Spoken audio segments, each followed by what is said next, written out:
വയനാട് പുനരധിവാസ പദ്ധതിയിൽ പ്രതിപക്ഷ എംഎൽഎമാരെയും വിദഗ്ധരെയും ഉൾപ്പെടുത്തണമെന്ന് ആവശ്യപ്പെടുകയാണ് കെപിസിസി പ്രസിഡന്റ് കെ സുധാകരൻ.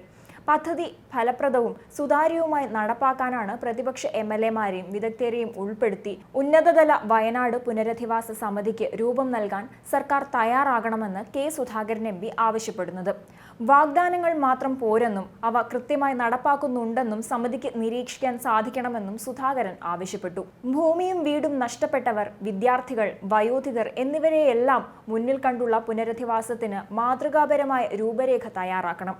കുറെ വാഗ്ദാനങ്ങൾ മാത്രം പോരാ, അവ കൃത്യമായി നടപ്പാക്കുന്നുണ്ടെന്നും അതിൽ ഒരു തരത്തിലുമുള്ള വീഴ്ച ഉണ്ടാകുന്നില്ലെന്നും സമിതിക്ക് നിരീക്ഷിക്കാൻ കഴിയണമെന്നും അദ്ദേഹം ആവശ്യപ്പെട്ടു. ദുരിതാശ്വാസ ക്യാമ്പുകളിൽ കഴിയേണ്ടി വന്ന അവസാനത്തെ വ്യക്തിക്കും സുരക്ഷിതമായ ജീവിത സാഹചര്യം ഒരുക്കുമ്പോൾ മാത്രമാണ് പുനരധിവാസ പ്രക്രിയ പൂർത്തിയാകുക എന്നും സുധാകരൻ പറഞ്ഞു. അതുകൊണ്ട് പുനരധിവാസത്തിനായി നീക്കിവെക്കുന്ന തുകയുടെ വിനിയോഗം ദുരിതബാധിതർക്ക് കൃത്യമായി ലഭിക്കുന്നുണ്ടെന്ന് ഉറപ്പാക്കണമെന്നും വ്യക്തമാക്കി. ദുരന്തബാധിതരെ പുനരധിവസിപ്പിക്കുന്ന ഭൂമി, പുനർനിർമ്മിക്കുന്ന വീടുകൾ തുടങ്ങിയവ അവർക്ക് ഉപയോഗപ്രദമായിരിക്കണം. മുൻകാലങ്ങളിൽ പ്രകൃതിക്ഷോഭ ദുരന്തബാധിതർക്കായി സർക്കാർ നൽകിയ വീടുകളെയും പുനരധിവസിപ്പിച്ച പ്രദേശത്തെയും സംബന്ധിച്ച് രൂക്ഷമായ ആക്ഷേപം ഉയർന്ന സ്ഥിതിക്ക് അത്തരം അവസ്ഥ വയനാട് ദുരന്തബാധിതർക്ക് ഉണ്ടാകാൻ പാടില്ലെന്നും സുധാകരൻ പറഞ്ഞു. ദുരന്തബാധിതരായ ഓരോ കുടുംബവും നാളിതുവരെ ജീവിച്ചു വന്നിരുന്ന സാഹചര്യങ്ങളും ചുറ്റുപാടുകളും പഠിച്ച് അതനുസരിച്ചുള്ള പുനരധിവാസ പദ്ധതി ആവിഷ്കരിക്കുന്നതാണ് ഉചിതം. സർക്കാർ പ്രഖ്യാപിച്ച ധനസഹായം ലഭിക്കുന്നതിന് തടസ്സമാകുന്ന നിയമവശങ്ങൾ ലഘൂകരിക്കാനും നടപടിയുണ്ടാകണം. സർക്കാരിന്റെ കണക്കനുസരിച്ച് 138 പേരെയാണ് ഇനിയും കണ്ടെത്താനുള്ളത്. അന്തിമ പട്ടികയിൽ ഈ സംഖ്യ ഇനിയും കൂടിയേക്കാം. കാണാതായവരെ കണ്ടെത്താനുള്ള തിരച്ചിൽ നടത്തുന്നതിൽ വീഴ്ചയുണ്ടാകരുത്. പുനരധിവാസം സർക്കാർ നൽകുന്ന ഔദാര്യമെന്ന മട്ടിലല്ല, മറിച്ച് ദുരന്തബാധിതർക്കുള്ള അവകാശമാണെന്ന ബോധ്യത്തോടെയാണ് കൈകാര്യം ചെയ്യേണ്ടത്. ദുരന്തബാധിതർക്ക് ജീവിത വരുമാനം കണ്ടെത്താനുള്ള മാതൃകാ പദ്ധതികളും പുനരധിവാസ പാക്കേജിൽ നിർബന്ധമായും ഉണ്ടാകണമെന്നും സുധാകരൻ ആവശ്യപ്പെട്ടു. നാളിതുവരെയുള്ള സമ്പാദ്യവും ഭൂമിയും ജീവനോപാധികളും നഷ്ടപ്പെട്ടവരുടെ പുനരധിവാസ പുനർനിർമ്മാണ പ്രവർത്തനങ്ങളിൽ മുൻകാല പിഴവുകൾ ഒരു വിധത്തിലും കടന്നുകൂടരുത്. പ്രകൃതി ദുരന്തങ്ങൾ ഉണ്ടാകുമ്പോൾ പ്രഖ്യാപിക്കുന്ന പുനരധിവാസ പദ്ധതികൾ പൂർണ്ണമായ അർത്ഥത്തിൽ നടപ്പാക്കപ്പെടാതെ പൊടിപിടിച്ച രേഖകൾ മാത്രമാകുന്ന സാഹചര്യം വയനാട് ഉണ്ടാകരുത്.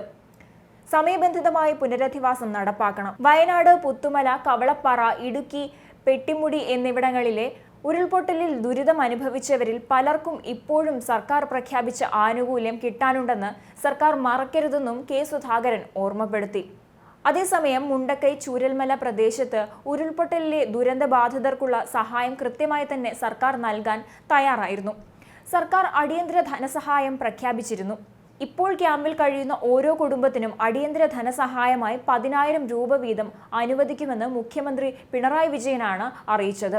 ഉരുൾപൊട്ടലിൽ വീടും സ്ഥലവും നഷ്ടപ്പെട്ടവർക്ക് മറ്റൊരു വാസസ്ഥലത്തേക്ക് മാറുന്നതിന് സംസ്ഥാന സർക്കാർ അടിയന്തര സഹായം നൽകുന്നതാണ്. മുണ്ടക്കൈ, ചൂരൽമല പ്രദേശത്തെ ദുരന്തബാധിതരായ എല്ലാവർക്കുമാണ് സഹായം ലഭിക്കുക.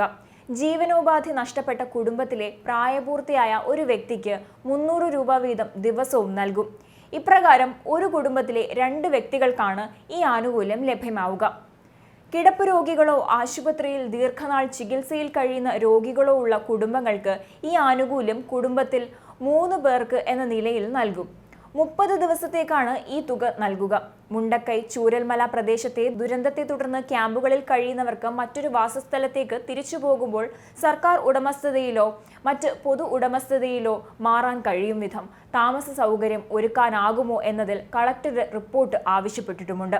കെ സുധാകരൻ ആവശ്യപ്പെട്ടതുപോലെ ഉന്നതതല വയനാട് പുനരധിവാസ സമിതിക്ക് രൂപം നൽകാൻ സർക്കാർ തയ്യാറാകുമോ എന്നത് സംശയിക്കേണ്ടിയിരിക്കുന്നു. കൂടാതെ സർക്കാർ അടിയന്തര ധനസഹായം പ്രഖ്യാപിച്ച സ്ഥിതിക്ക് വാഗ്ദാനങ്ങൾ മാത്രം പോരെന്നും അവ കൃത്യമായി നടപ്പാക്കുന്നുണ്ടെന്ന് നിരീക്ഷിക്കാൻ കഴിയുന്ന ഒരു സമിതി ഈ സാഹചര്യത്തിൽ അനിവാര്യമാണ്.